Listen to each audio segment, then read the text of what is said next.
Hello everybody, my name is Michael and welcome back to Last to First.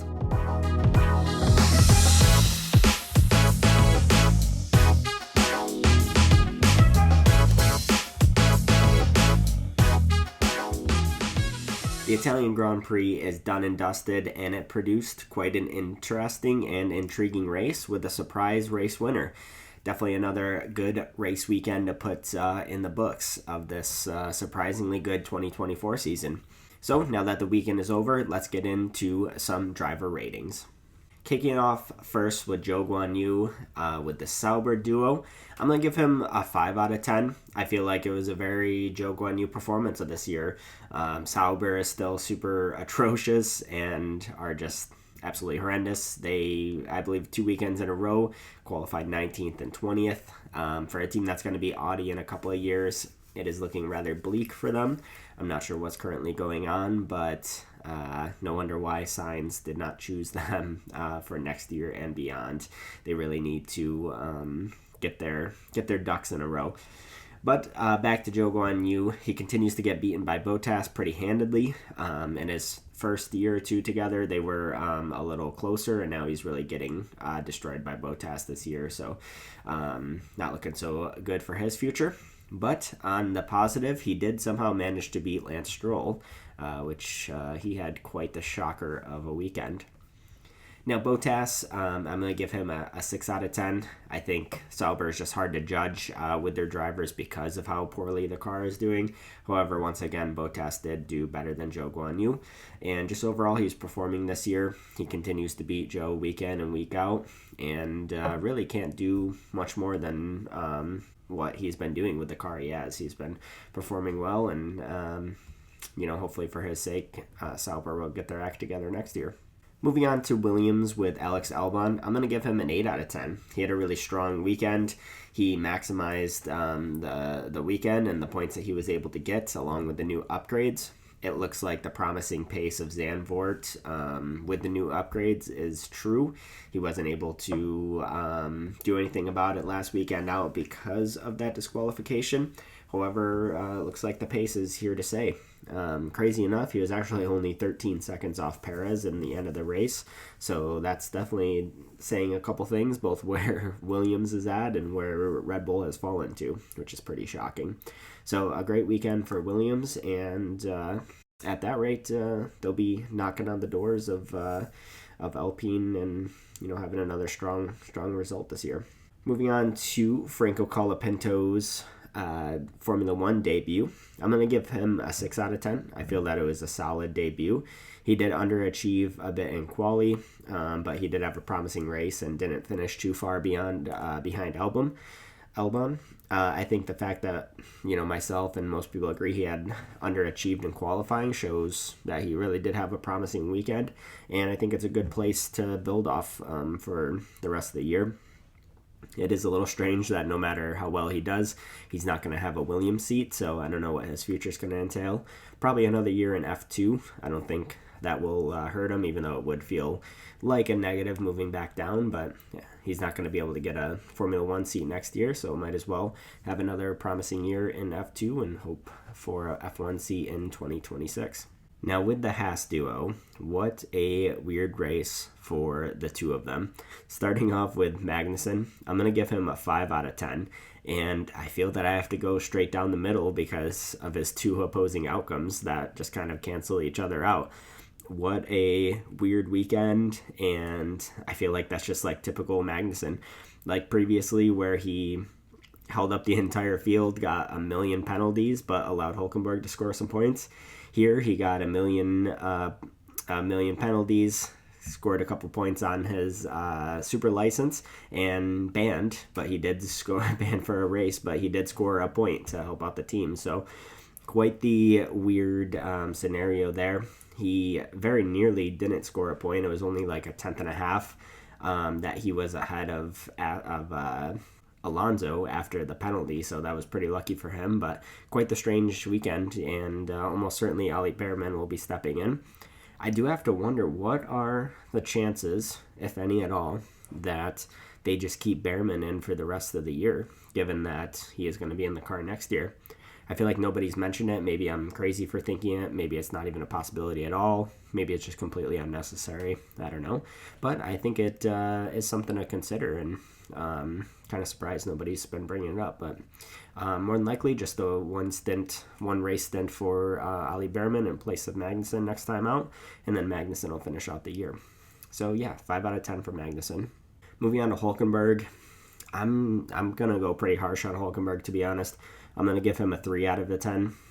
Initially, his race was undone by Ricciardo to no fault of his own, but then he just completely unnecessarily took out Tsunoda with a lunge that was just never made any sense. I feel like it was very blatantly never going to work, and I think it was just a really big error. I get that he must have been frustrated with the Ricciardo incident and he was desperate, but it was just a really stupid, unnecessary mistake that completely wiped out Tsunoda. And yeah, I'm pretty disappointed with his race because of that. Moving on to VCARB, starting off with Ricciardo. I'm gonna be a little harsh with Ricciardo here as well and give him a 4 out of 10. I feel like every time we saw Ricciardo on the live feed when he was trying to make an attempt on an overtake, I feel like he was always running wide, running over the corner, cutting the corner. I feel like he just wasn't able to stop correctly. I don't know. It just seemed like a trend that I kept noticing. His race was really initially ruined from the Hulk incident because he did get a 5-second penalty, but even with that, there was still some opportunities to be had later down the race. However, the team didn't serve the penalty correctly, so he got an extra 10-second penalty, and that completely ruined Ricciardo's race in a field that is a midfield and then an overall field that is as close as it is. Can't be having a 10-second penalty like that. Really, overall, VCARB is just not on pace. All the updates that they're bringing just don't seem to be working, and they're very quickly falling behind. Tsunoda is a tough one to judge. I'm going to give him right down the middle at a 5 out of 10, just because he was taken out so early in the race by Hülkenberg. He really wasn't able to show how he was going to do the rest of the race, if he was going to be able to beat Ricciardo or not. And yeah, just the trend continues of it being pretty difficult to compare Ricciardo and Tsunoda. So, 5 out of 10 for Tsunoda. Alpine this weekend seemed to be really anonymous, at least on track. I mean, of course, they do just continue to have more and more controversy, as always, with them, between the protests, as well as apparently somebody from Alpine telling Nico Rosberg that he could buy a stake in the team via email. Always something funny with Alpine. They've always got something going on. But on track, it was a really uneventful, anonymous race. I don't remember a single thing being broadcast about them, really. As a team, they qualified and finished the race the same. I believe 14th and 15th, so pretty off the pace, and it seems like Williams may have jumped them with their new upgrades, crazy enough. But in the race, Ocon managed to beat out Gasly, so that's good on him. And overall, I'm just going to give Ocon and Gasly a 6 out of 10. Not much to say about Gasly either, just kind of where Alpine is at. Moving on to the Aston Martin duo, starting with Lance Stroll. I'm going to be super harsh on him and give him a 2 out of 10. He had an absolutely appalling, atrocious race. I don't know what happened to him. I know sometimes he just goes missing, and then sometimes he's just randomly on pace with Alonso. But between Aston Martin's struggles affecting both of them, seems to really be affecting Stroll now. I mean, Stroll never has the desire or willpower to really push forward and give it his best in Formula One, but I think it's even worse when the car is as bad as it is. I mean, he finished a lap down. He was last behind the Saubers, which is saying something given how terrible they've been. And even quiet old Piastri had some spicy things to say about him, saying he was driving around like it was his first day of go-karting, which is pretty hilarious. But overall, a really terrible weekend for Stroll. Alonso, I'm going to give a 6 out of 10. I mean, kind of like we'll go on to talk about Max Verstappen later. If Verstappen isn't doing something spectacular, then the car is really struggling. Aston can't seem to develop a car to save their life. They have a really concerning trajectory as well, just like Audi does. I wouldn't say as concerning, but definitely concerning. It is, however, looking like Adrian Newey is almost certain to sign, or maybe has already signed with Aston, and it's just a matter of announcing it. So we'll see how that helps them in the future.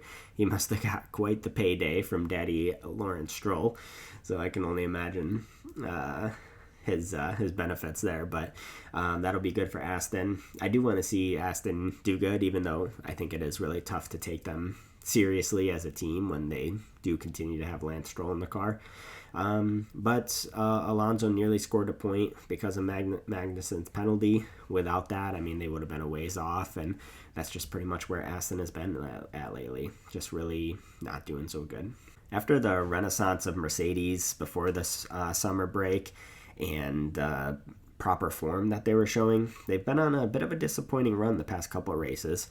I think qualifying could have been a little bit better for Hamilton, as he said. It was good for Russell. However, the race, they were just clearly the third fastest car. For Russell, I'm going to give him a 6 out of 10. I feel it was a disappointing race for him. He completely misjudged the first corner, and then even worse, misjudged the Bullard and hit it to cause damage on his front wing, which is just crazy. I know it's really tight there, but that was just completely unnecessary, and he lost a lot of time because of that. I think he did have a pretty decent weekend, though, all things considered. He did qualify really well, but he missed FP1 for Antonelli, who decided to immediately crash just a few laps into the session, and it was a big crash as well. So Russell definitely missed out on some track time, which was tough for him. So that definitely didn't help him in the race, particularly because of the tire deg. I'm sure it would have been beneficial to have that extra run time for him. But yeah, so overall a decent weekend for him, but he did make a big misjudgment on that first corner of the first lap that really sent the rest of his race down misery lane. Hamilton, I'm going to give a 7 out of 10. He should have had a much stronger quali. He was really down on himself, and I don't know that he would have got pole like he was talking about, but I think he could have had a stronger qualifying, which might have jumped him ahead of Sainz the way everything played out, just because it did seem like they had the third fastest car, but maybe a little faster than Sainz. Either way, he had a good race pace as usual. I think he pretty much maximized the results in the race where he could from where he started with qualifying.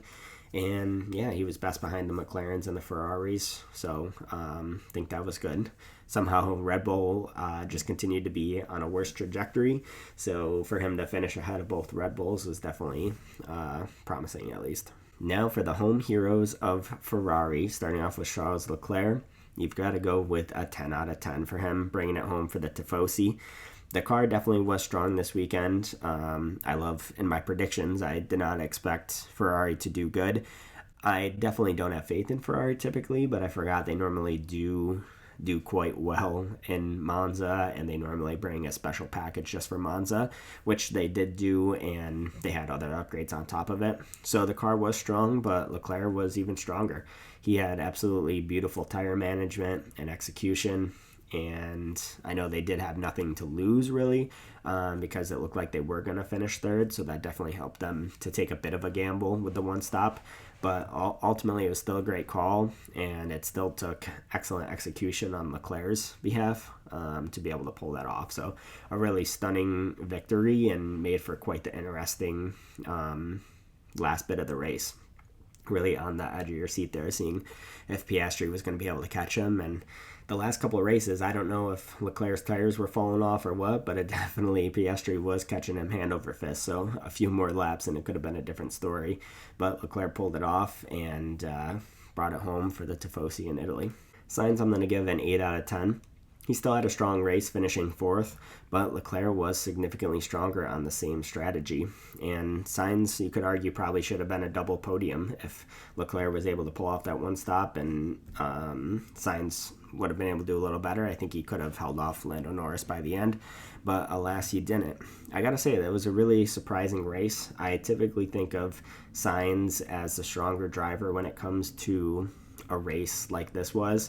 Leclerc definitely has the outright pace advantage on him, but when it comes to like managing the tires, having a strategic race like that, I do typically think of Sainz as better in that regard. But I think Leclerc is really rounding out his game and is becoming stronger and stronger and becoming ready to fight for a title if Ferrari ever get their act together. But regardless, Sainz still had a strong race, coming home in fourth. Would have been cool for the tifosi to see a double Ferrari podium, but nonetheless, he gave it his all and had a good race overall for Ferrari, whom are, if they can keep this up, there are a couple strong, at least potentially strong race weekends for them coming up. All of a sudden, they might be back in contention for the Constructors' Championship, which is kind of crazy because it's seeming like it's been in McLaren's pocket for a while now. So the season's continuing to get more and more interesting. Oh, McLaren, what will we do with you? I know there's going to be a lot of growing pains with becoming a championship contending car and team again for the first time in a decade and some change, but it just seems like they just keep throwing away opportunities here. Is really disappointing result for McLaren, I feel. Even though it was a 2-3, a double podium for them, I do feel that it could have easily been a 1-2 if they had played things a bit differently. And a bit disappointing. So starting with Norris, I'm actually feeling pretty downbeat on Norris at the moment. I'm giving him a 6 out of 10. He was, the guy just cannot keep the lead starting on pole with the first lap. It's actually getting crazy. I know last time out, both him and McLaren did have both him and Piastri did have poor starts, so it seemed like something with McLaren set up for the start there, but this time, he just got absolutely bullied around that corner by Piastri. Piastri just absolutely stormed around the outside, and it was an awesome and incredible move. It did absolutely screw Norris, though, because he was so far off the line that Leclerc was then able to pass him, which really set up the win for Leclerc. So it could have been a lot different had Piastri not done that, but I don't blame him for a second doing that. He really needs to assert himself and let him know that he's not a walkover and he's not going to be a number 2 driver. So I think there was nothing wrong with him doing that, and I don't think McLaren needed to step in there. I do think that they definitely 110% should have swapped the positions at the end of the race, just because on the very last lap it would have been completely fine. Piastri wasn't going to be able to catch Leclerc, so swap them. There's literally no difference between second and third. You're not winning. You're still on the podium. It doesn't matter. I know Norris maybe doesn't really deserve the extra points because he has been performing kind of inconsistently lately. But I think that just would have made more sense. It wouldn't have affected anybody or any result or anything. So a bit of a questionable move by McLaren, I would say. But I guess they're still learning, and they still have an absolute rocket ship of a car, so I think we'll see some more battles soon. Piastri, I'm going to give a 9 out of 10. He did nearly everything correct. It was almost a perfect race for him. Arguably, he should have won. He had better tire management and better pace than Norris. He had that super awesome, aggressive move on Norris and really took the race in his hands and really tried to make it happen. It's thinking about it now, it's kind of giving me vibes of Hamilton at Spa, how like it just looked so set that it was going to be Hamilton at Spa, and then it looked so set that Piastri was going to bring it home, and then all of a sudden a one stopper is just making it happen. So yeah, definitely crazy. But, I think McLaren, said themselves that they could have potentially one-stopped, at least on Piastri's car. But they were really worried about the front left surviving, particularly on Norris. It didn't look like at all he was going to be able to do a one-stop, but Piastri, with the clean air, he may have potentially been able to, but they were a little bit scared of the front tire not surviving. So they went with the more... passive route, conservative route, which I don't blame them. They were, I don't know, maybe 5-6 seconds ahead in the lead, if I'm not mistaken, and seemed like they had it all under control. So I definitely don't blame them. It's really surprising that Leclerc's tires never really fell off. So, it's hard to blame them, but, at the same time, it seems like they could have and should have won another race. But another one slips from their grasp. Lastly, Red Bull. Wow. What is going on with Red Bull in the second half of the year? This downfall has been absolutely spectacular. Just nobody could have predicted this. I mean, after last year's domination and the beginning of this year's domination, I mean, it doesn't make any sense how they've just completely fallen away. I totally understand that, a lot of these characteristics of the car have been there and inherent from the beginning. They just had a big pace advantage. But you think that and now these things are being shown more because the field is closer, but it just seems like such a shocking, dramatic difference in performance. It's just really weird, and they seem really lost all of a sudden. I don't believe for a second it has anything to do with Newey leaving. Newey technically is still around, and he even if he did leave already, it takes a long time for things to be affected by one individual, or even just things in general to be affected in Formula One. Everything has such a long lead time that it's going to take time for these effects to be seen. But I guess we are several months out from a lot of the controversies with Christian Horner and everything going on in Red Bull. Just a lot of tension, so maybe that's all starting to show now a few months later. But yeah, either way, it's not looking good. I'm going to give Verstappen and Perez both a 7. I think, like I mentioned before, if Verstappen is struggling, if Alonso is struggling, then the car is really struggling. And particularly, the car is struggling when Perez is really right with Verstappen. He nearly outqualified him, and he wasn't in the race nearly as far away from Verstappen as normal. So, I think that kind of shows where Red Bull is at.